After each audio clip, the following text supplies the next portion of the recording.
But the times had changed. An anti-drug campaign warrior won the presidency noong 2016 with the rise of the populist rhetoric of President Rodrigo Duterte.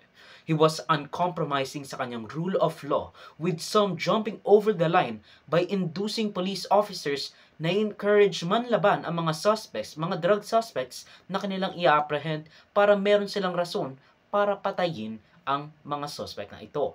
In total, around 6 to 30,000 people was said to have been killed under the popular but brutal and bloody war on drug campaign of the Duterte administration.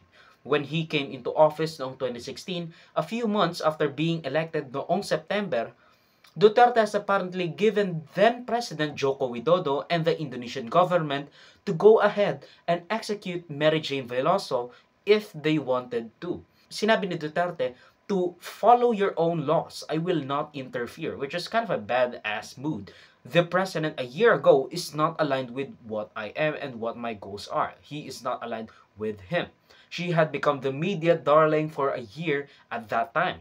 The poster child to the corrupt system na ginagawang biktima ang mga mahihirap with a promise of grandeur at easy money without actually asking, what the hell am I going to Indonesia for with what the contents are? That I would be given 20,000 pesos just for transporting it. You know, it must be illegal, but